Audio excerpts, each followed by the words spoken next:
very good year. This is Hina Kausar and welcome back to Hina Ma'am's classes once again.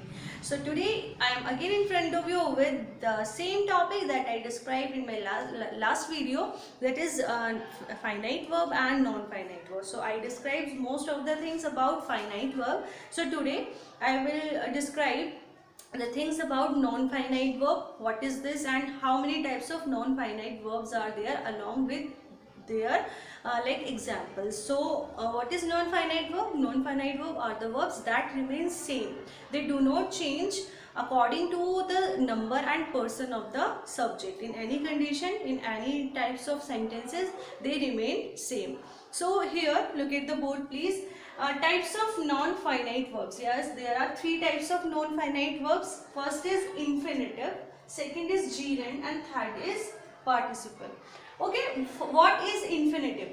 Infinitive like हम कह सकते हैं कि infinitive वो verbs होती हैं जो कि टू को रिप्रेजेंट करती हैं, यानी कि वर्ब से पहले टू लगाते हैं हम, ठीक है। जहां पे भी आपको वर्ब से पहले टू लगा हुआ मिल जाए तो हम वहां पे क्या उसको क्या मानते हैं? इन्फिनेटिव मानते हैं, यानी कि टू के साथ वर्ब जुड़ी हुई होगी और वो वर्ब कभी चेंज नहीं होती है, वो सिंपल रहेगी। जैसे कि अगर मैं ये कहूँ कि I want to travel to Hong Kong, तो यहाँ पे आई वॉन्ट के साथ मैंने वर्ब सिंपल थी टू ट्रेवल टू हांगकॉन्ग लगाया। अब यहाँ पे मैं आई वॉन्ट को चेंज कर सकती हूँ बट टू ट्रेवल नहीं कर सकती। जैसे I wanted to travel to Hong Kong, या फिर मैं ऐसे कह सकती हूँ I will want to travel to Hong Kong. तो यहाँ पे वॉन्ट चेंज हो जाएगी जो फाइनाइट है, बट टू ट्रेवल चेंज नहीं होगी। तो जहाँ पर वर्ब से पहले टू लगा होता है सेंटेंस में उसे कहते हैं इन्फिनेटिव। ओके, कभी कभी मॉडल्स वर्ब के साथ या मॉडल्स वर्ब के अलग ही हम सेंटेंस की बात करें तो वहां पर बेयर इन्फिनेटिव भी होता है, यानी कि टू जो होता है छुपा हुआ होता है।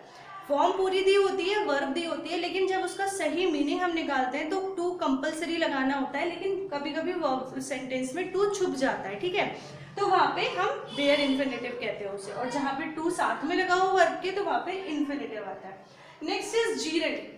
जीरेंड का मतलब होता है वर्ब प्लस आईएनजी, यानी कि वर्ब में आईएनजी लगा होता है। जहां पर वर्ब में आईएनजी लगकर कोई ऐसा वर्ड बने जिसका मतलब नाउन को रिप्रेजेंट करता हो, जो नाउन को रिप्रेजेंट करता हो। जैसे swimming is my favourite sport, है ना। तो स्विमिंग है तो स्विमिंग यहाँ पे किसको रिप्रेजेंट कर रहा है? एज नाउन को रिप्रेजेंट कर रहा है, ठीक है। जैसे कि आई एंजॉय टीचिंग इंग्लिश।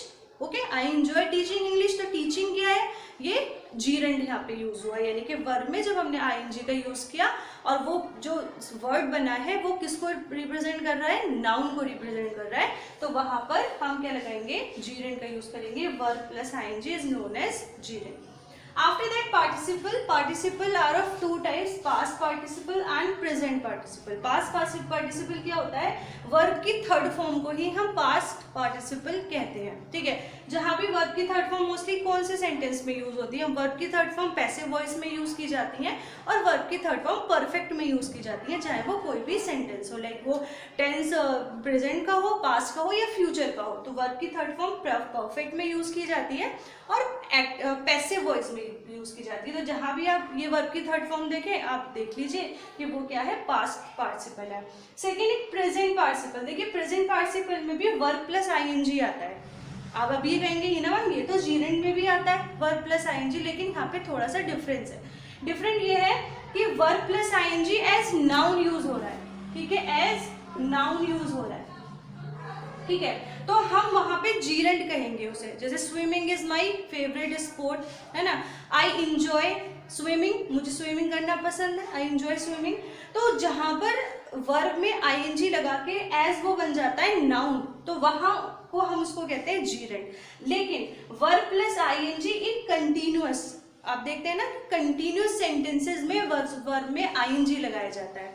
तो जहां पर वर्ब में आईएनजी यानी कि आईएनजी वाले वर्ड्स या आईएनजी वाली वर्ब हेल्पिंग वर्ब के साथ यूज होती हैं, plus is are am was verb will shall will be shall be के साथ अगर वर्ब में आईएनजी जुड़ के यूज हो रहा है तो वहां पर हम कहेंगे कि ये क्या है? प्रेजेंट पार्टिसिपल है, ठीक है। तो अभी मैंने आपको टाइप्स बताए हैं कि इन्फिनेटिव, वर्ब से पहले टू लगा होता है तो इन्फिनेटिव का यूज करते हैं। कुछ इन्फिनेटिव्स ऐसे होते हैं जिसमें टू नहीं यूज होता, बेयर इन्फिनेटिव कहा जाता है उन्हें। सेकेंड जीरेंड। जीरेंड वो होगा जहां वर्ब में आईएनजी होगी, लेकिन वो वर्ब एज अ नाउन वहां पे रिप्रेजेंट हो रही है, ठीक है। पार्टिसिपल वो होते हैं participle of two types, past participle and present participle.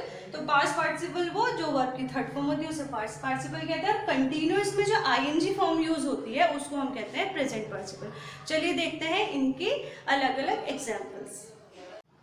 So guys, as you can see properly on the board, that is written types of non-finite verbs, जिसमें कि फर्स्ट जो उसका पार्ट है वो है इन्फिनेटिव। अब पहले बताया हमने इन्फिनेटिव टू के साथ वर्ब। अब देखिए इन्फिनेटिव को हम यूज कैसे करते हैं। जैसे मैं यहाँ लिखूँ I want to dance, okay.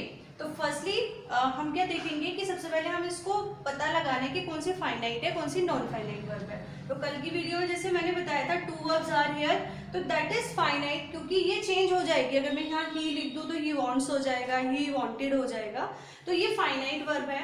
अब हमने ये पहचाना टू डांस, ये नॉन फाइनाइट वर्ब है, ठीक है। This is non finite verb. अब चाहे मैं इसको किसी भी तरीके से लिख दूं, ये टू डांस ही रहेगा, ये चेंज नहीं होगा।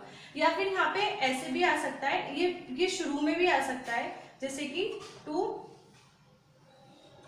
Travel to Canada was my dream, ये is my dream. Getting my point. तो टू ट्रेवल, यहाँ पे देखो टू पहले आ गया, ये भी नॉन फाइनाइट वर्ब है। अब यहाँ पे ये किसी भी कंडीशन में चेंज नहीं होगा।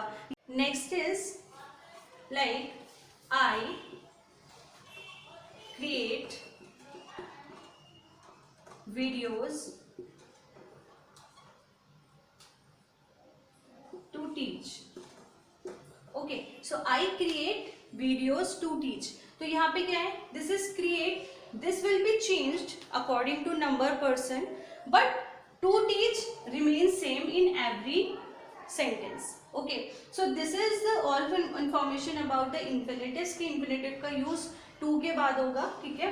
तो ये non finite verb है और किस फॉर्म में है, infinitive में है, ये infinitive है, ठीक है। this is non finite verb और किस में है ये infinitive में। ऐसे ही हम यहाँ कर सकते हैं, दिस इज फाइनाइट और this is non finite verb. तो बस इतना ध्यान लगाना है आपको कि जहां वर्ब से पहले टू हो और वो होता है नॉन फाइनाइट वर्ब। अब देखिए बेयर फाइनाइट भी होता है। बेयर फाइनाइट में क्या होता है, ये bare infinitive, sorry it is bare infinitive.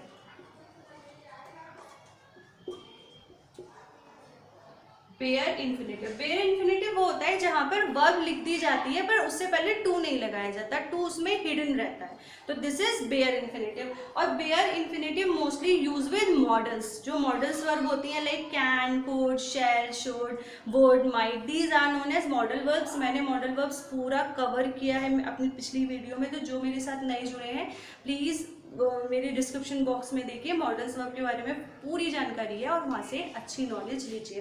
तो अब जो मैं बात करने वाली हूँ वो मॉडल की। तो बेयर इन्फिनेटिव मोस्टली यूज हो जाता है मॉडल्स के साथ, यानी कि जो मॉडल्स वर्ब होती है उनके साथ यूज होता है। देखिए कैसे यूज होगा, I can not go there, ठीक है।